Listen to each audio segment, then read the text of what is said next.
Okay, so welcome again to our Health and Wellbeing from Youth Perspective panel. Okay, I'll be the moderator for this session. And to give you a brief introduction of myself, I am currently a fourth-year medical student at Tohoku University in Japan, and I was part of the organization committee for this year's G7 Youth Summit. And as a Trek Sherpa for Y7's Global Health and Happiness Agenda, I helped facilitate discussion on key policy recommendations to be presented to the Japanese Prime Minister. And today I'm very honored to serve as a moderator for this session. And to briefly introduce today's agenda, we have 4 different youth speakers, Yuri, Marcos, Arika, and Akash. And we will have presentations from all the 4 speakers, and then we'll move on to panel discussions, and we'll discuss some of the most prominent health problems of today. And finally, we'll gather Q&As from the audience. So now let's get started with the presentation. And our first speaker is Yuri. And let me briefly introduce her before her presentation. So Yuri is a co-president of G7 G20 Youth Japan and also Y7 Summit 2023 Japan. And she currently works at the University of Tokyo as a project researcher in the biodesign department, supporting the development of medical devices to solve public health issues in emerging and developing countries. So, please welcome Yuri as our speaker. Please welcome Yuri. Honored to be here today, and I'm very excited to share about Y7 Summit 2023 Japan outcomes, and also mentioning about health-related policies in Japan today. As Sora introduced already, I am project researcher at the University of Tokyo Hospital, and I'm researching about how to develop innovative medical devices. In Japan, there's various technology which has potential to solve public health issues. However, researchers don't know much about business that may often miss the opportunities. Thus, we support young researchers who have seized technology through mentoring, connecting companies, investors, VCs, and startup-related lectures. I believe that building global network among researchers, investors, and government is very important to accelerate medtech innovation. And I also believe that this panel could be the first step to build such a great network. So, as the representative of Y7 Summit, I'd like to explain the highlights of Global Health and Happiness Communique. So, before I go to the details of global health policy proposals, I would like to go through overview of Y7 Summit 2023 Japan. Some of you may never heard of Y7 Summit. So we organized Y7 Summit 2023 Japan in this April, and researchers and business leaders in their 30s or younger from G7 countries and the EU gather to formulate policy recommendations to the government of Japan. So Y7 stands for Youth 7 Summit. And we submitted final communique to the Prime Minister Kishida and other ministers. And also we proposed our policy to at the UN University as well. We discussed 5 topics, which are economic resilience, digital innovation and transformation, climate and environment, global health and happiness, and the last one is peace and security. So today I would like to explain the details of global health and happiness track. So here's the overview of global health and happiness track. Health and well-being of global citizens must sit at the heart of all G7 policies and priorities to fulfill individual and collective happiness as an overreaching goal.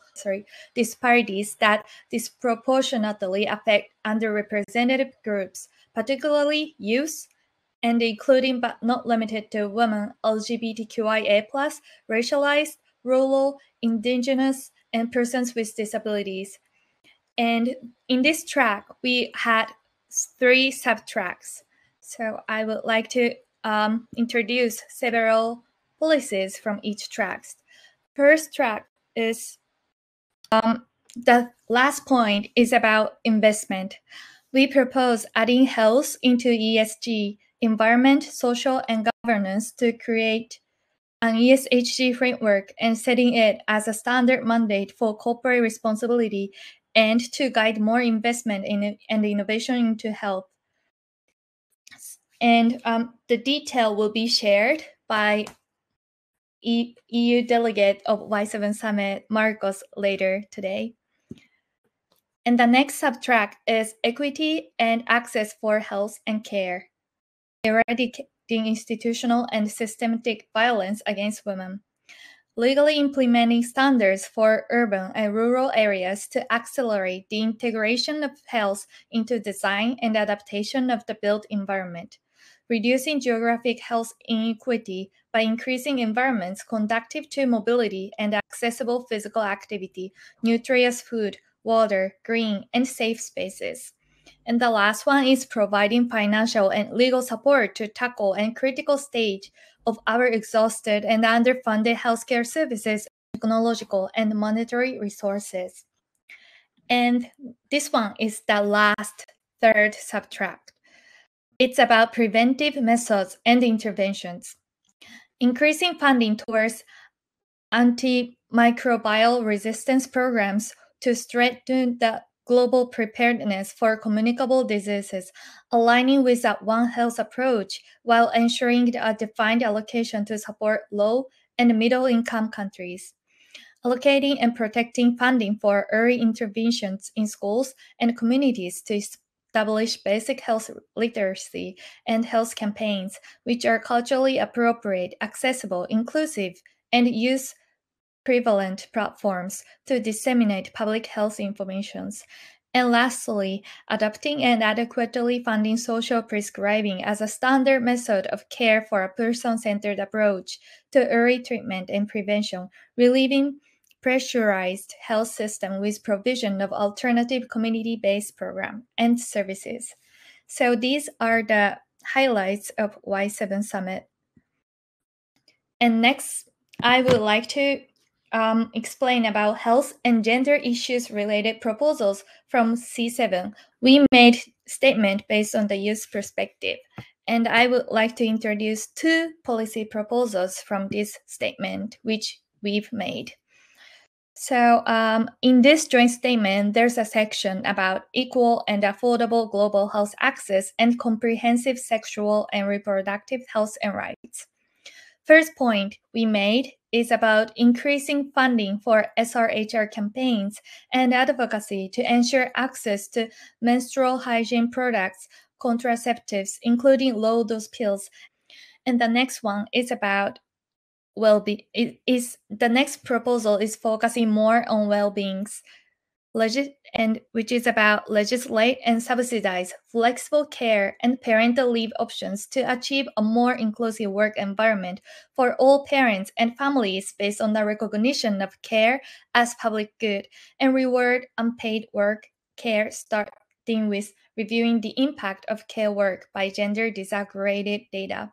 So the reason why I'm sharing this health and productivity management policy of Japan is that this policy has great connection with ESG proposals which made by Y7 Summit. And let me go through the details of this policy. So Japanese government has developed a framework of evaluating companies that engage in health and productivity management. And this includes encouraging employees to exercise, providing opportunities for health checkups, and raising health awareness. Spending budget on health and productivity management is an investment, not the cost. The statistics which I'm showing states that the stock prices of companies that engage in health and productivity management are higher than average. So this will be a great example to show that invest in health area will benefit company as well. So these are my presentations. So thank you. Thank you so much, Yuri, for sharing Y7 communique, especially on health topics, and a brief introduction to ESHG. Now we're moving on to Marcos. So let me give you a brief introduction on Marcos. Marcos started his career in health lobbying at the UK Parliament, but passionate about global reach, he transitioned into life science consulting, specifically concerning global healthcare. He is currently venture support expert at NLC Healthcare, where he supports healthcare startups in bringing their innovations to patients and healthcare systems across the world. He was also the EU delegate for the Global Health and Happiness track of the 2023 Y7 Summit. Please welcome Marcos. Perfect. Thank you so much. So thank you for that introduction, and a bit of background of why I'm here with all of you presenting today is because as the EU delegate for global health and happiness for this year's Y7, we introduced a recommendation which includes regulating the private sector. Now, after reading the previous Y7 communiques, specifically the health sections, I was a bit in shock that there was no mention of the corporate sector, particularly the private sector, as there are really great opportunities to regulate the private sector, as they have a huge influence in our health, as we will see. So I will be talking today a bit about our recommendation and what you can do also to help us. So the recommendation is in relation to ESHG frameworks. These are frameworks that already exist. Specifically, they are used by companies to report on their contributions, for example, how much they pollute and all the rest of it. But right now, they're not reporting on how they contribute to the health of the society. And unfortunately, some companies, pollute our health. They produce services and products that are really harmful for our health. And some other companies produce some products and services that are actually very beneficial to our health. So there's ample opportunity for companies to disclose their impact. And there's a great opportunity for then regulators come in and nudge them so we can transition to more healthier societies. So in particular, the idea of this framework, or how companies can report on their impact on health, is fleshed out into 3 different scopes. The first scope is what is the influence of employers, of companies into the health of their employees. So there's a lot of different factors that companies can influence the health of their employees, and we will see those in the next slide later. The second part is how are companies influencing our health via the products and services they sell. So you can think already, the tobaccos and the food, but also the medical services, all the products and services that they provide, they can have an impact on health. Some are good and some are bad. And the idea is to have a better understanding to see where governments can intervene. And finally, the third scope is the contribution to the health externalities. This is, even though companies might put out products into the market, there is an opportunity for consumers to have an interaction with those products and services. So for instance, if there's, and I'll go explain more about this in the next slide, but if a company sells alcohol, there's opportunity to regulate that, as we already see. For example, underage people are not able to access that alcohol, even though it is in the market. And the reason why it is time for companies to start reporting their impact that they have on health is because, and this was evidenced by the pandemic, without health, there is no health. If employees are ill, they cannot contribute to work. And this has a huge impact in our economy. And it is time for the private sector's role to be really held accountable for there to be healthier societies in what they can do. So in terms of why, in blue, we can see the role of the private sector. And in red, we can see what are some of the policy regulations that can be done to intervene. Some of them are already examples that exist. But in terms of the scope 1, this is the impact that companies have directly on employee health. My colleague and myself, my colleague Yuri and myself, we recently published an essay today, which we will share with you, showing that poor mental health is the #1 cause for youth dropping out of the workforce in the form of long-term sick leave. So, of course, if there's an opportunity for companies to have intervention programs, to mitigate the effect of mental health on youth, that is an opportunity where we can transition to healthier societies. In Japan, for example, certain companies are already mandated to implement yearly health checkups. So there's also, of course, an opportunity to specifically for the youth on how companies can act. Scope 2 is the products and services. So, and these quotes, they're based on G7 countries, but I'm sure there might be some lessons for all of us here. In this specific case, this is UK data. If there were 4 behaviors that could be shifted, that's smoking, unhealthy diet, alcohol consumption and harmful consumption of alcohol, and insufficient physical activity, this could lead to the prevention of a lot of diseases. And we can already see that companies, produce these harmful products that there is evidence, that they lead to disease. So what can governments do? Right now, some governments are banning these harmful services and products. For example, New Zealand recently banned smoking for the next generation of youth. Also, there are governments that are intervening by placing sugar taxes so that companies produce products with less sugar. And then there's also, of course, opportunities to regulate, for example, food portions or even advertisements. So this is how companies can impact the population health through the services that they provide and how governments can intervene. And finally, the last one, it relates more to, once services are out in the market, how can governments limit the harm? So in this case, an example given previously is alcohol. Alcohol is, available in the market, but its harm can be limited, for example, through taxation or through making it unavailable to underage.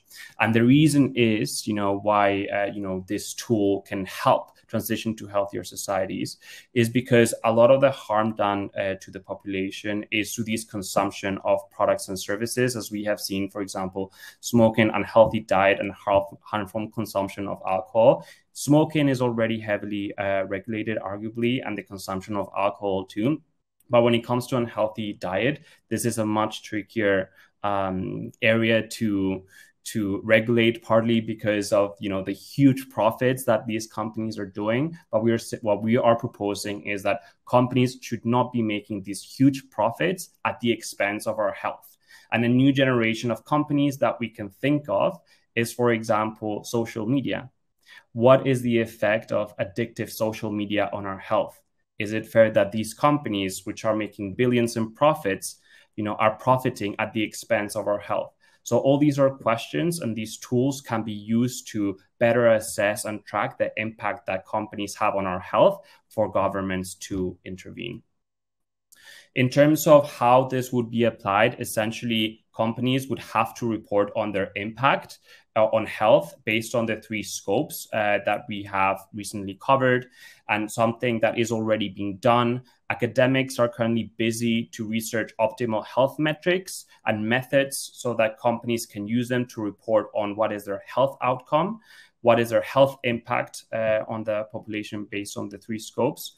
Also, there are currently pilot studies for companies and investors to start disclosing their health metrics and then what they can do, for example, in employee health to improve the health, and also in the products and services. And then also something that, it can be done is for policymakers to, fund the designing of these metrics and adoptions, by companies and investors by funding pilot studies. And then once you fund the pilot studies and you gather the data and the evidence, and there's evidence suggesting that this tool could work to transition to healthier societies, that is then when, company reporting on health metrics can be made mandatory. Company reporting is already mandatory in some fields, for example, when it comes to environmental pollution. So we're asking, for governments to regulate the same, but for health. It is time for companies, that are profiting at the expense of our health to be held accountable for that. And as mentioned, there are currently ongoing pilot studies, and ESG frameworks are already used by over 29 countries. But we really are advocating as youth for companies to also report on health, as it is our future, and we want to live in a healthy and prosperous future. In terms of who is behind this initiatives, we've got a UK-based social enterprise, Business for Health, who is really leading the, pushing for this framework and initiative. Partners include Legal & General. They are one of the largest asset managers in the world, allocating billions of funding. So they're, as a pension fund, they're really interested in for future society to be healthy. And also, of course, the OECD is currently being involved, and other academic groups such as Reform for Resilience who are helping with the metrics. However, when reading their initiatives, we came across that the youth perspective is not necessarily taking into account. We already shared today that mental health in the Y7 and some of the Y7 countries is the #1 reason why the youth are dropping out of the workforce. So we really want to ingrain our youth perspective so that they're captured in this metric, so that they also serve the youth. And in terms of how you can help by raising awareness to policymakers, to your community, in particular, as governments, if possible, to fund pilot studies so that academics can research on what are some of the best metrics to report on health in your community. And also for companies to have resources to disclose these metrics as an incentive for them to voluntarily take it up before it's made mandatory. We've also recently published an essay where we have more information. We will be very happy to share it with you. We've made it available so that you can comment. So feel free to share all of your ideas. And if you want to be further involved, please reach out. Thank you. Thank you so much. Thank you so much, Marcos, for sharing ESSG. I'm so happy to see that what we discussed for Y7 Communique is becoming into something very practical.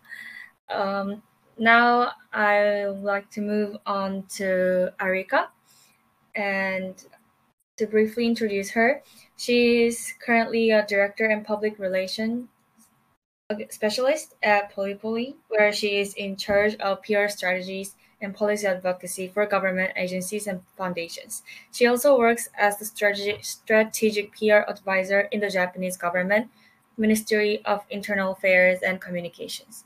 At G20 Youth Japan, she is involved in public relations for international conferences. Please welcome Arika. Thank you so much for your presentation, Yuri and Marcos. It's really interesting. And I want to, because this panel is we have small number of people, so I want to keep it casual, and I would like you to spend more time for a discussion. So, but I just want to, raise 3 points for this discussion. And the main topic I would like to propose is the G20 leaders are having the G20 joint meeting of finance and the health ministers tomorrow. So what should we expect? So maybe we could talk about that. And the first one is I just talk about briefly about my experience of trip to India, because that's where I realized unequal access to health and health system, and which brings to the next point. How G7 and G20 youth can get united despite the different health situations. And that's because, it's just because of the different situation, it's hard for Japanese people to understand the situation in India. So, when we talk about health issue, as Marco said, like for G7 youth, people are more concerned about mental issue, but maybe in the developing countries, it's like more about like, their physical health issues. So like, how can we bridge between those two? And the third is, like because the G7 and G20 leaders have been, like they are saying they will commit to global health, over like many years, but they haven't really, fulfill their commitment yet. So maybe we should pressure that. Sorry. But yeah. And that is the like picture of my trip to India. And like I had really bad cough because of the air pollution. And yeah, again, that's the time when I realized, there's a huge gap between, the like developed like G7 countries and middle low income countries.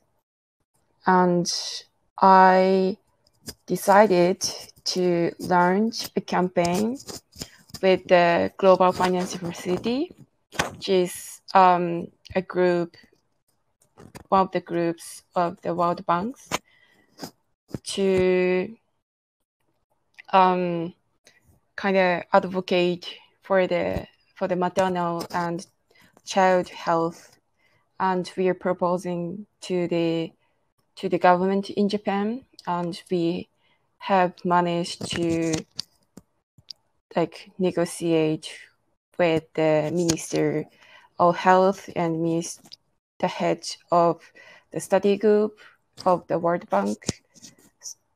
In the diet members. So we've been very successful to put pressure in the Japanese diet.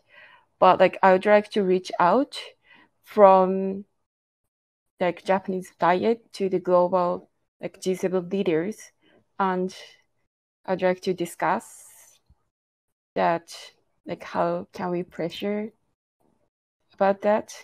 Yeah, that's it from me. Thank you. Thank you, Arika-san, for your for your presentation.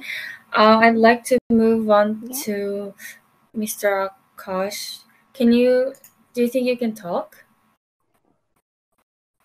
Is he not connected at all? It seems that he's having a little bit of problem with his network. Tries to reconnect. I'll briefly introduce Mr. Akash for the participants. And so he is from Your Wonderful Project, and Mr. Akash is a Young India Fellow who has worked with the organization ranging from WWF India to Oak Ridge Energy. He believes that mental health is not just a goal to be achieved, but a lifestyle to be practiced on a daily basis.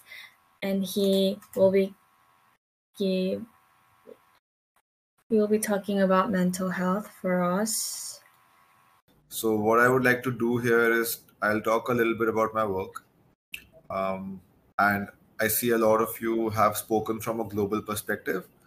I'm going to speak from a more local perspective about my own experiences, and then hopefully extrapolate whatever experiences I've had on ground to talk about what are the global challenges that we face in mental health. So my talk would mostly be based on experience, and it would not be based on policy or collective efforts of G20 countries. So are you still following me? Should I? Yeah. Yes, we can hear you. Yes. Before that, I would like to say that the presentations you all have presented were really wonderful, and they gave me really good insights, although I was dropping in and off. So I come from Your Wonderful Project, which is a not-for-profit working out of India. We started back in 2014 when, while I was in college and I lost a couple of my close friends to suicide. and that's when some of the students in my college decided that we want to do something in mental health. Ever since that time, we have worked on peer support, creating peer support groups in our local communities. We provide online peer support. We provide therapy to those who reach out to us. This is all need-based because we are following a model wherein people don't really have to pay if they can't, but we ask them for whatever they can pay, and then match them with someone who is perfect for them, and subsidize therapy if they can't afford it. So that is one line of work that we have been doing. Along with that, we have been conducting events both online and offline, and we have been focusing on research, whether it is research with farmers who were protesting in India, with sex workers, with oppressed classes in India. Like I'm not sure if you're aware, but there is a caste system that exists in the Indian context, and we have done some research projects to understand the trauma that the Dalits, which is an oppressed caste in India goes through. Apart from that, we have also worked with school children. So what I'm going to do now is I'm going to quote 3 experiences which we have had over time, and then I'm going to extrapolate that to how we also these are some things which are so prevalent in the Indian community, in the Indian context, and across, say, a lot of both Eastern and Western countries, that these things need to be talked about. Also, there is a very important TED talk which I came around which said that in terms of mental health, there is no country which can be said to be developed. So there are developed countries and developing countries, and first world, second world, third world, we say that, but with respect to mental health, no country can truly claim that we are completely developed. We have the required infrastructure, and we have the number of therapists and psychosocial workers, psychiatric social workers that we need. So the first incident which I would like to bring to light is where there is this event that we do in Delhi. It's called Disorder Dialogues, wherein we have people living with different mental illness come and talk about the difficulties they're going through.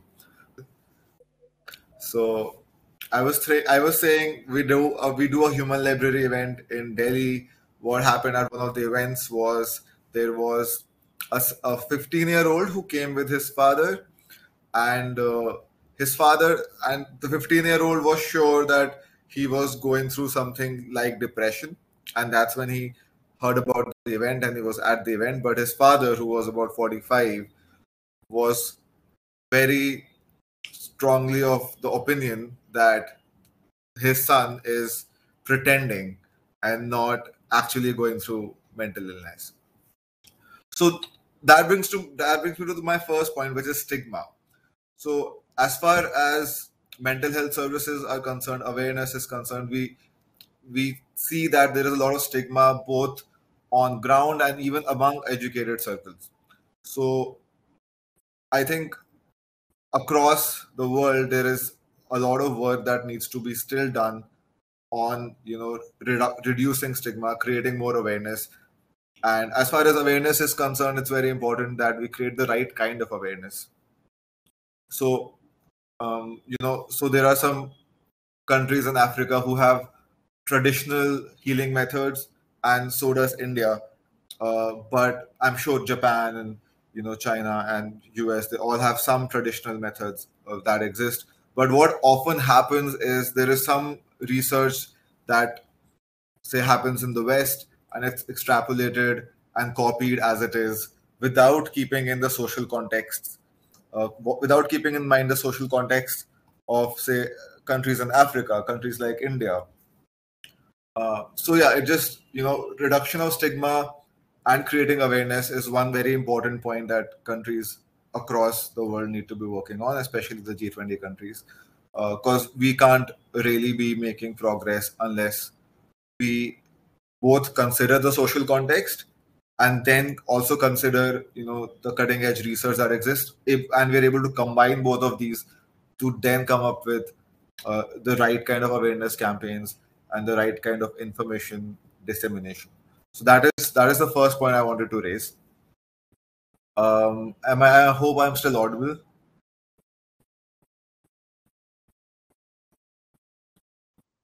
Hello, hello, hello. Sorry, yes. I can still hear you.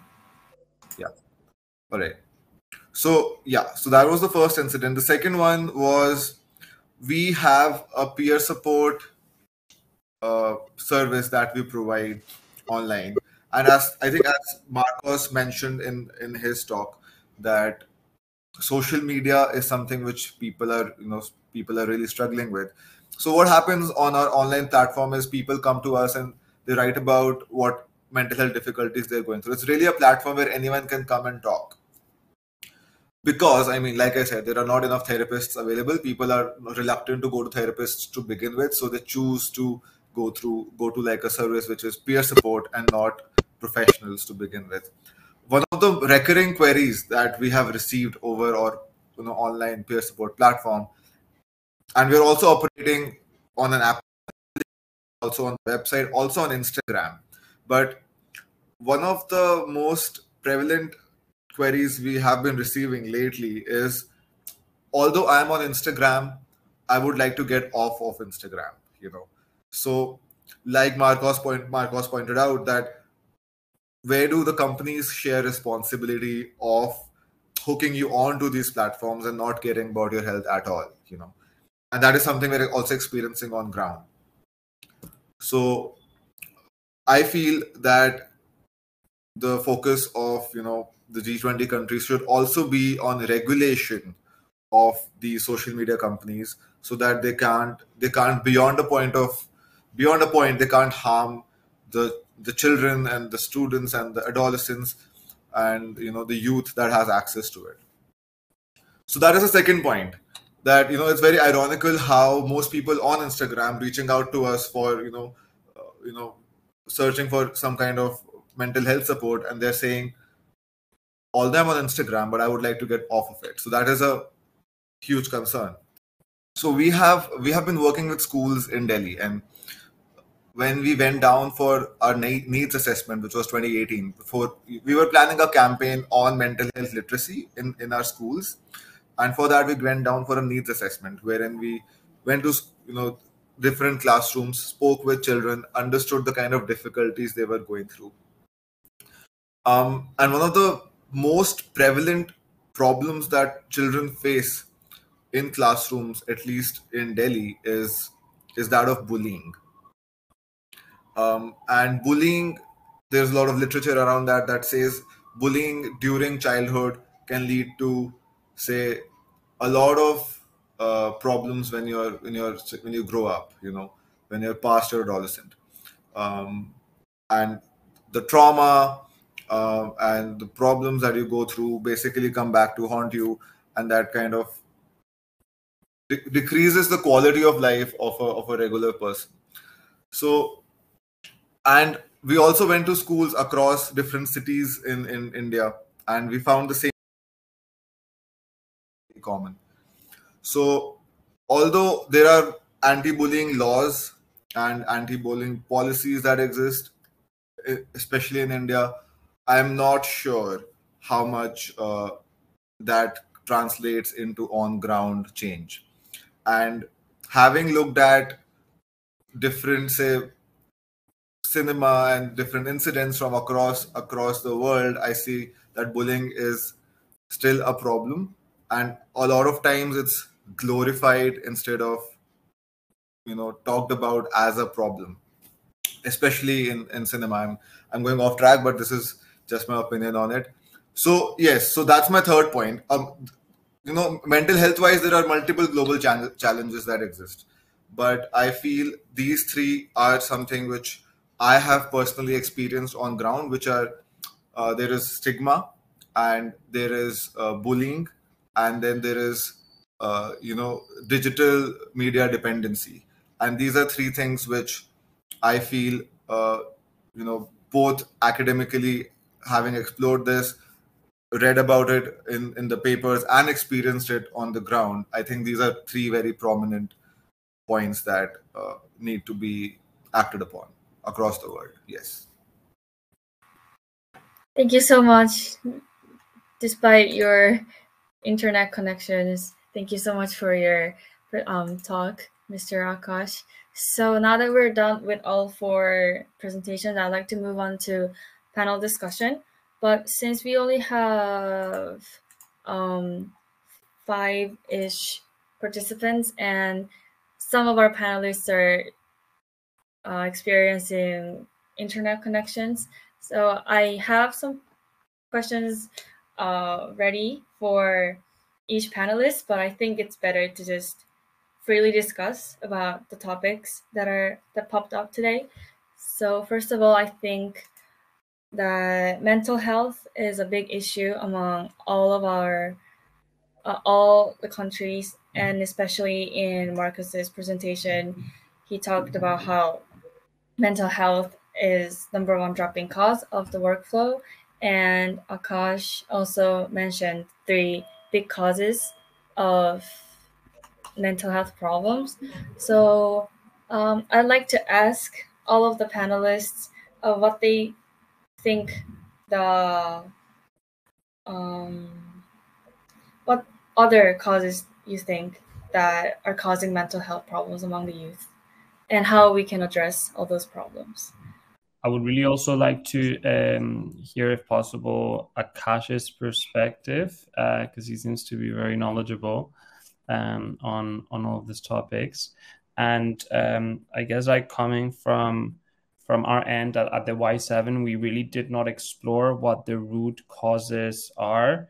But I think a good start would be to try and gather data and explore cause-effect relationships. Because right now it's really, really difficult. For example, when it comes to the mental health, and if you contrast that to the adoption of social media, to really understand what's causing that. So I think gathering that data, and for academics to place more emphasis on understanding why that it could be the case, I think is much needed. I don't have an answer right now to your question, Sora. But I think gathering the data and understanding those cause-effect relationships could be incredibly helpful. To my end, when I think about it, is the youth suffering today from greater mental health challenges that the youth, for example, a few decades ago? Is it because the environment has changed? So today we have more laptops, more screen time, more social media, perhaps less human social interactions. So we know that the environment has changed a lot. Is that the cause? And if so, what in the environment is driving our poor mental health? Could it also be the case that from a clinical perspective, there's the methods on identifying and diagnosing mental health have improved, and therefore we see now more mental health cases than before, because now it's better diagnosed? So I think these are some of the questions that would be really helpful to understand, to then be able to identify strategies and policies to mitigate the rise in mental health. But when it comes specifically to the workforce and youth in the workforce, we know that, for example, stress levels play a big role. Also, fair pay. So having fair pay, having stable work contracts, so you don't have the constant anxiety of, when is my contract, if anything, going to end? If you have short-term contracts, you need to find your next job again and again. So we know that there are definitely some factors that contribute. But yeah, of course, more research would be really helpful to understand the root causes. So yes, I agree that when we are considering mental health, we have to look at social factors as well, like stable work and some kind of consistency, reliability in terms of the work. As far as children and students are concerned, early intervention is something that can help a lot. We should have more programs in schools, and policies should be supporting that. Governments should be supporting that. But that will only happen when the government start accepting that there is a need to go to schools, work on social emotional learning, work on mental health literacy, tell students that there is support available. More often than not, students don't know that there is any kind of support available, and that can aggravate the illness that they have. Mr. Akash, so at the Y7, when we were negotiating the policy proposals, some of us really wanted to emphasize, the regulation of social media due to the impact that it has on the mental health of youth. However, because of the lack of evidence that there is out there, we couldn't agree on including that as a policy and share it with leaders.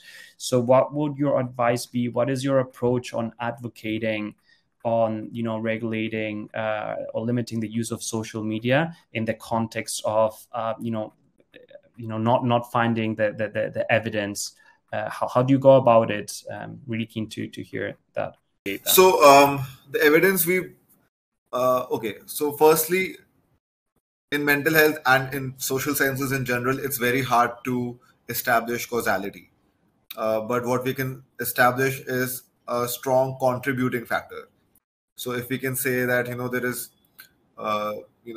social media is a contributing factor to depression or anxiety, then I think that should count as some evidence, if not causal evidence. Causality can take a lot of time, and it needs a lot of, say, body of evidence.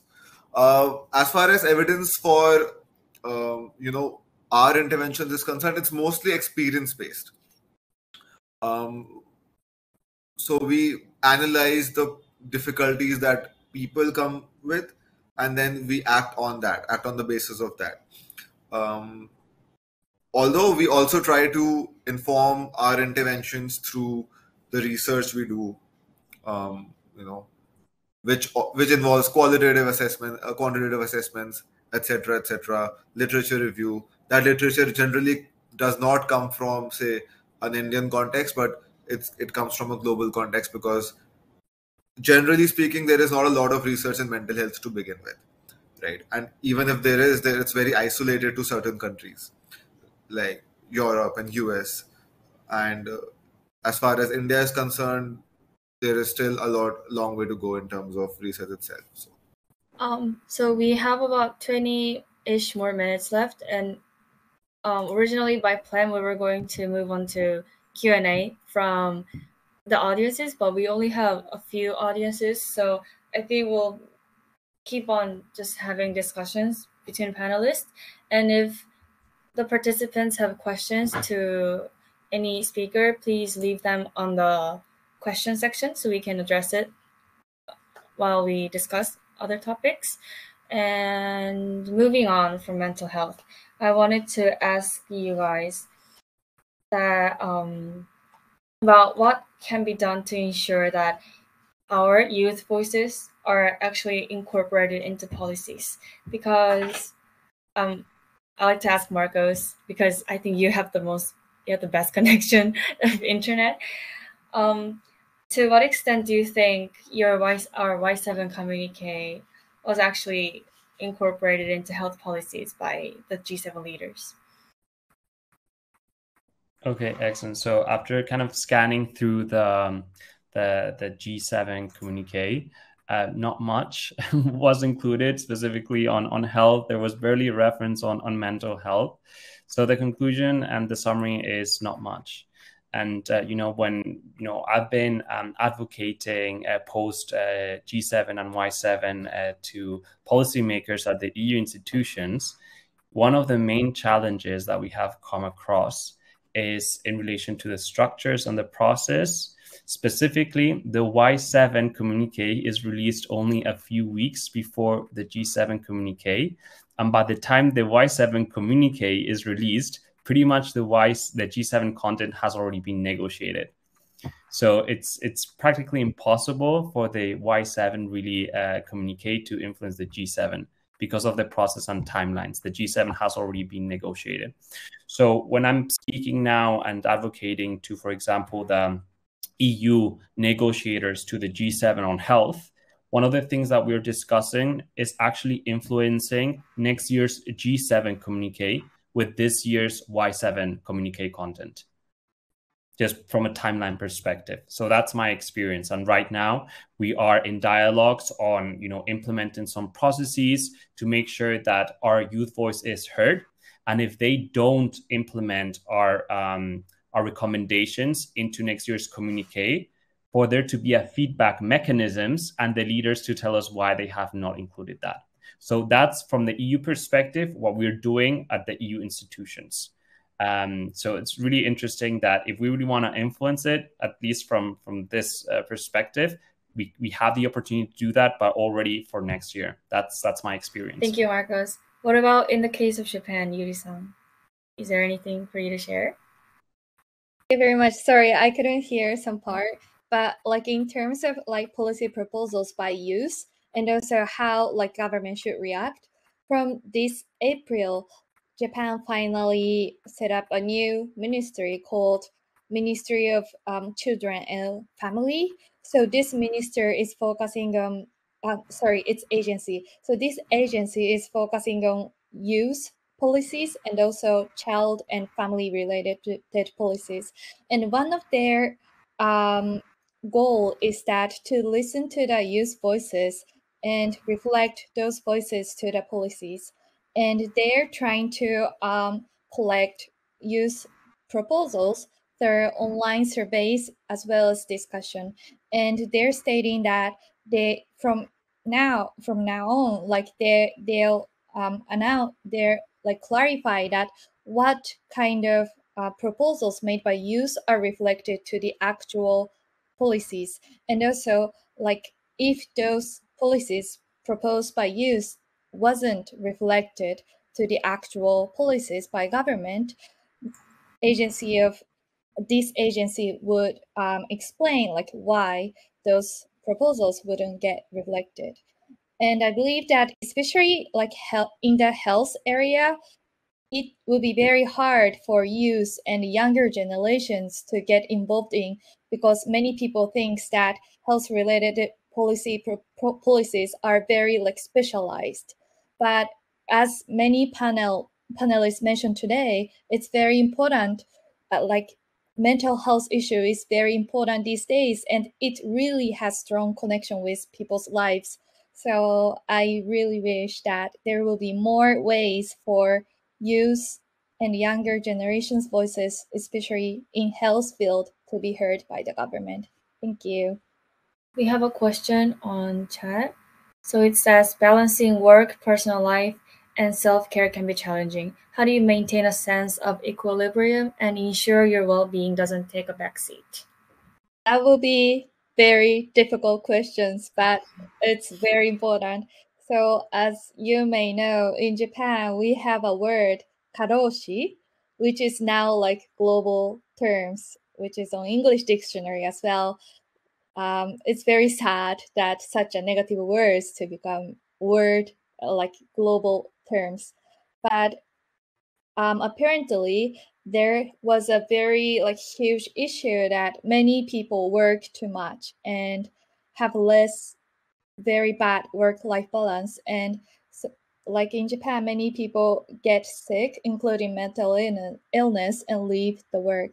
And today, Marcos shows very interesting and important statistics about the reason of sick leave. And it's very important, like every company should have recognized that it's very important to invest in health, especially employees' health will benefit like work performance, and also as well as gathering very talented human resources.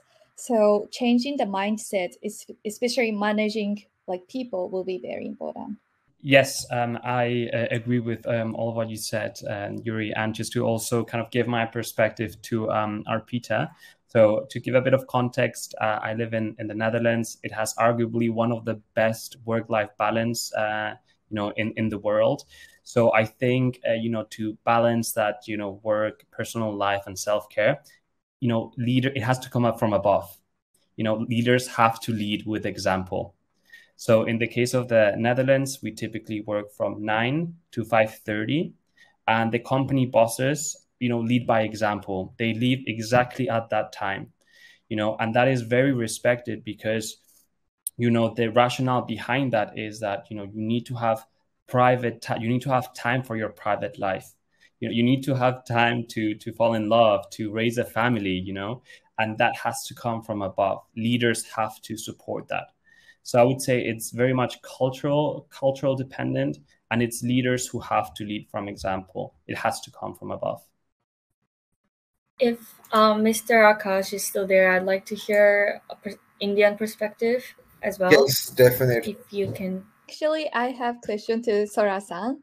Yes. Like in Japan, like I guess it was this week or last week, there was a very sad news that young doctor like worked too much and he didn't have like any day off 3 months in a row, and then he passed away due to too much work, which was apparently karoshi. So from your like med school student perspective, Hello? Hello. Am I audible? Yes.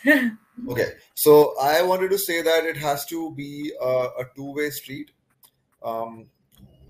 I feel, yes, the employers need to be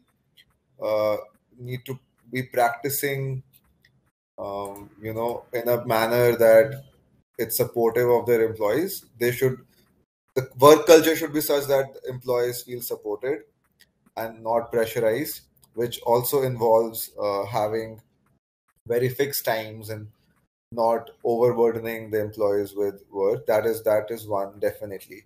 However, I feel it should also come from the employees that they should establish their boundaries very clearly. They should recognize when my work begins and when my regular life begins. And if they see that there is someone who is trying to push that boundary, then they should be vocal about it. And that is where also work unions and all of that, employee unions can help. So yeah, I feel it's a two-way street. Employers need to be more mindful, but even the employees need to be more mindful that the employer can anytime take advantage, and they should not be at the whim of the employer. They should have their own boundaries very clear, their own rights. They should be very aware of their rights and advocate for that. Yes. Thank you. Sorry. Going back to Yuri's question, from my perspective as a medical student, actually the situation for medical residencies is getting better because the government and also the older doctors they recognize the problems of too much hard work for residencies, internships in hospitals in Japan. So it is very sad that the person passed out, but in general, the situation is getting better, and different hospitals have different policies, but they are trying to improve the work situations for young doctors. So actually, I'm not that afraid of my residency right now because there are many hospitals that guarantee work time and time for you to rest as well. But I believe that some other hospitals don't, and that's what led to that problem. So as for me, I am not that concerned because the problem is evident and it's changing. So I think it's still in the process, but eventually I hope all the other hospitals will also turn into environment where everyone can work without suffering too much. So yeah, and for me, I think it's getting better. So yes. So I would like to move on to ensuring health equity. Is Arika-san still here? Not here anymore. Yeah, Yeah, oh, I'm she's here. back. Oh. Yeah, I actually I have a question for your discussion. Am I Go ahead, allowed yes. to ask question? So you've been talking about the mental health and you're talking about ESG investments, right?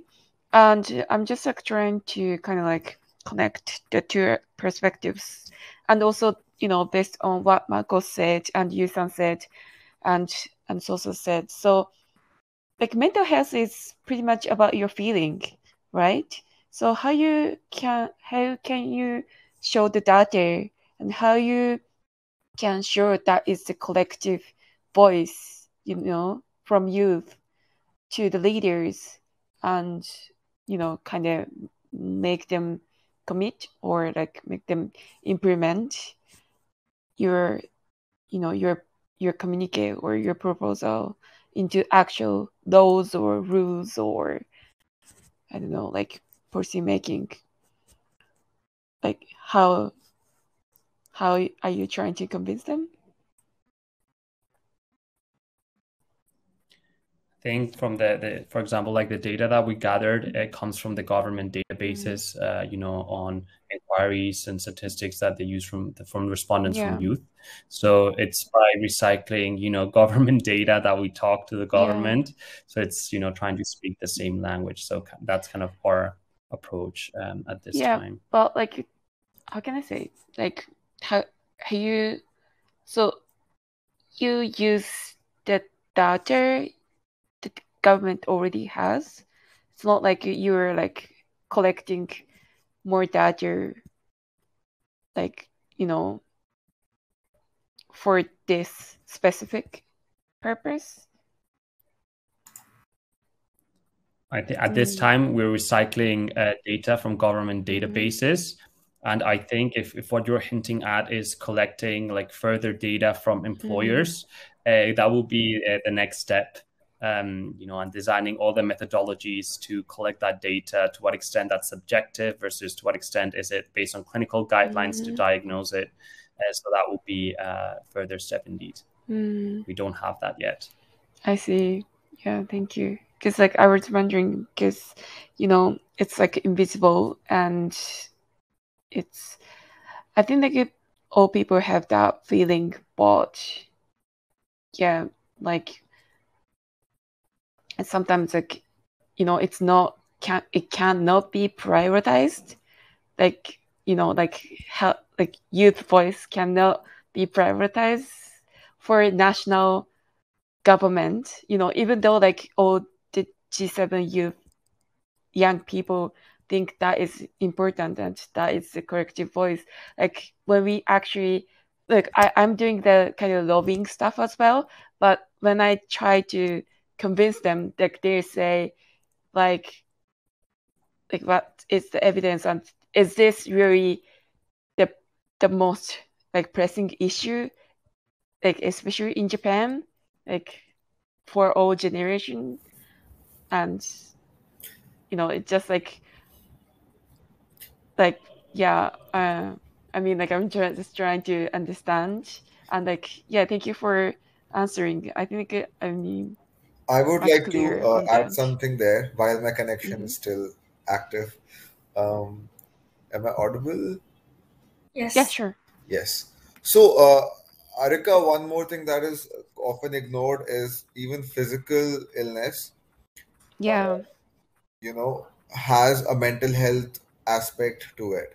So, if you look at recovery from injury, recovery from cancer, recovery from even, say, a,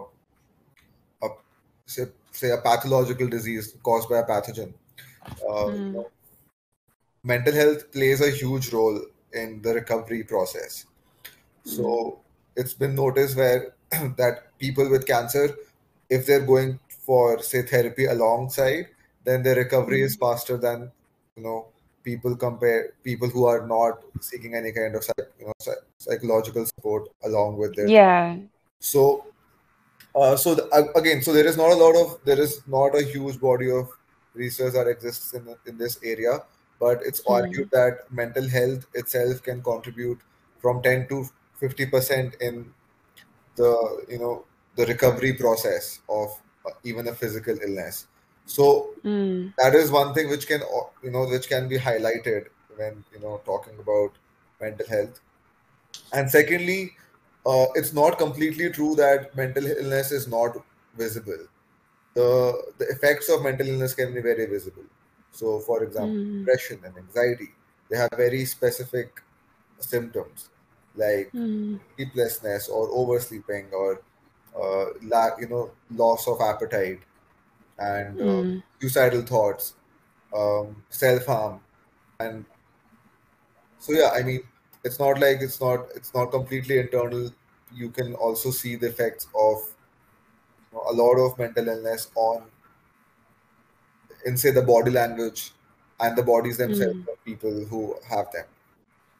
Yeah, I think like this discussion has been like such eye opener for me because like normally I work on like global health.